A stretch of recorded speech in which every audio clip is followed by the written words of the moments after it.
Welcome to Music Design, and this episode will focus on Sweden from the game Minecraft. This is part 2 of this video analysis on Minecraft's music. In case you missed part 1, check the description below to watch the first video on Minecraft. Sweden is one of C418's greatest and most nostalgic tracks in the entire Minecraft score.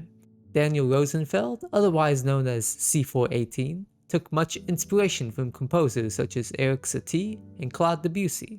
In fact, this tune seems to be specifically inspired by the Gymnopedies by Satie. Before we dive right in, please let me know that you like this channel by hitting the subscribe button down below.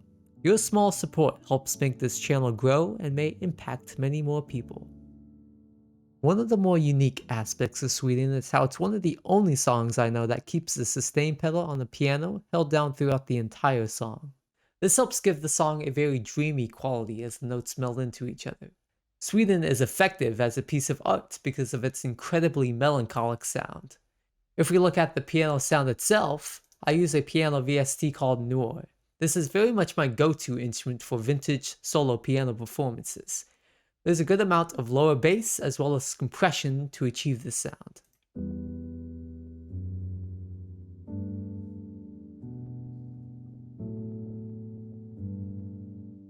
So focusing on this intro section, you'll find that the main chord progression of Sweden will repeat itself basically throughout the entire song.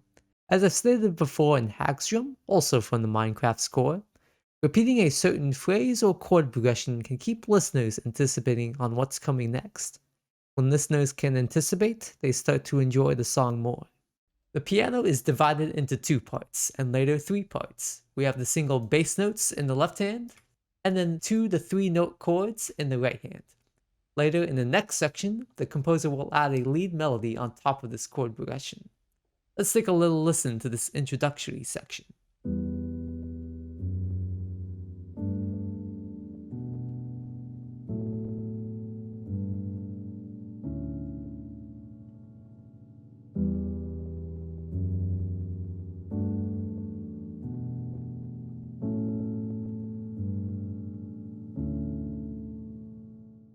Section 1A will bring in the lead melody, which is so delicately played.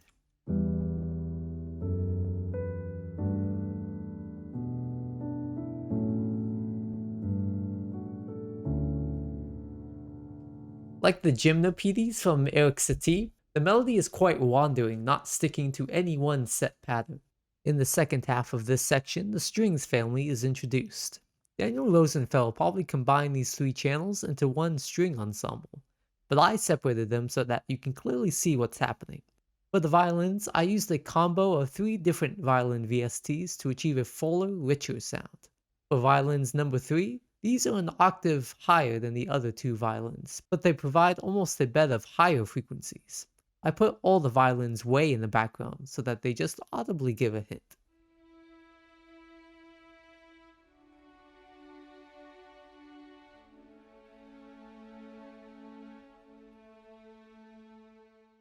Violas are the mid-ground supports. Even with just one line, I still went through the process of recording myself and then automating the expression.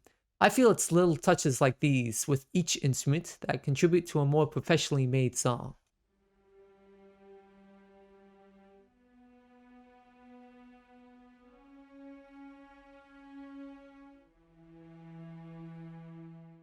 Finally, the solo cello is the closest instrument to the listener, as the other strings use an ensemble sound.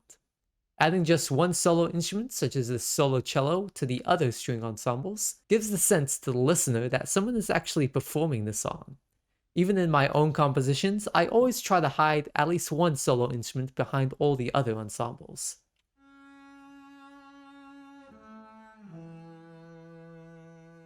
Now let's hear all these parts together in section 1A.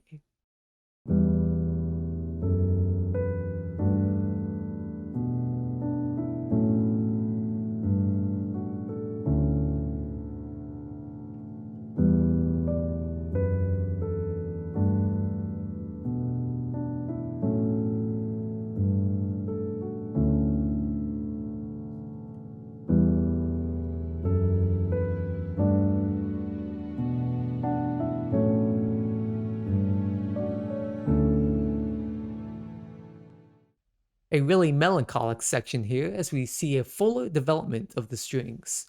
We also include a synth pad, which further adds to the atmosphere.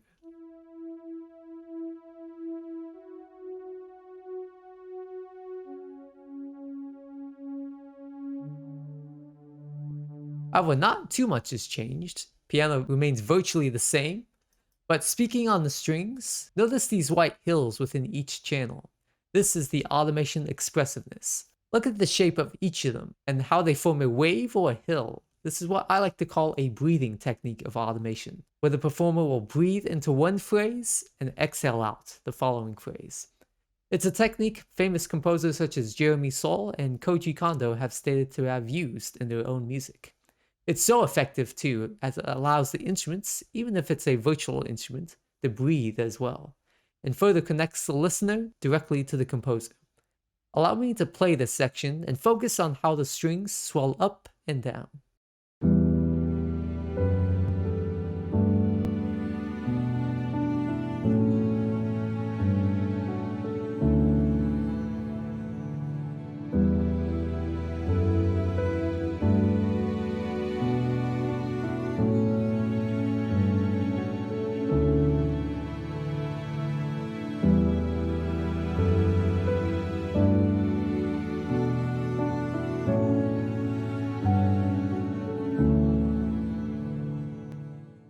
Section 2 is quite a distinct change from the previous sections. The key of the song modulates to a surprising E major, whereas before it was in E minor. That's why the second chord in the piano here is so striking. The pace of this chord progression is also broken up, which is a good decision right in the middle of the song. The synth pad is the only other instrument accompanying the piano, before it fades out both of them at the end here. Here the distinction between the piano and the synth pad here in section 2.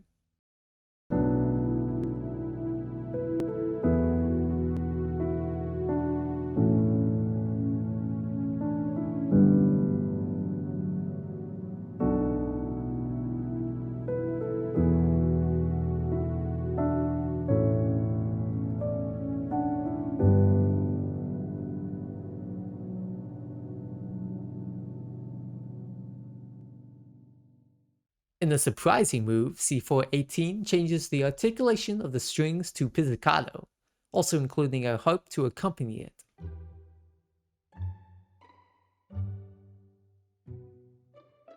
We see a return to that intro chord progression, but now it's with the pizzicato strings, giving it a new life. This is another one of my favorite techniques as a composer, to take a familiar chord sequence or phrase and to simply swap different instruments. It's one of the simplest yet most effective secrets that many pro composers use. Speaking on the arrangement here, I find it necessary to separate the violin pizzicato from the cello pizzicato. While many amateur composers would simply resort to a full string ensemble pizzicato, separating into each string line into their own section further makes the music complex and more enjoyable on repeat listens. It's not just about pure melody or chord progression, but an effective arrangement is important as well. To conclude today, section 1C along with the ending brings back the piano, but now it's accompanied with the harp. Taking a closer look at the harp, you can see it does follow the same chord progression, especially in that left-hand part, as the piano, but at a slightly higher pitch.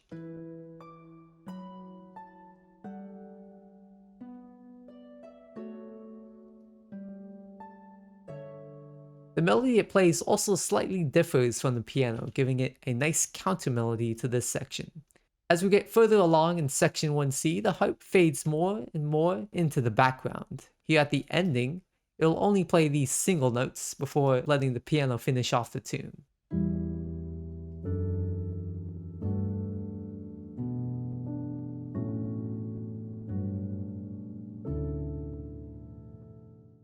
The Minecraft music soundtrack often goes underlooked when people consider the best video game soundtracks. I feel that what we've looked so far with Hagström and Sweden, that each of these tunes are so capable of evoking a melancholic and nostalgic feeling to the listener. Minecraft has only been around for about a decade, but it's made its permanent mark in video game music history. If you haven't already, please check out my further analysis on Hagström from the Minecraft score. This is also one of my favorite pieces and contains many more unique secrets and techniques from C418. Consider supporting music design by becoming a Patreon. The kind support I've already seen so far means so much to me, and I appreciate everyone so far who's journeyed with me through these great video game scores. Thank you, and I hope you take care and stay safe out there.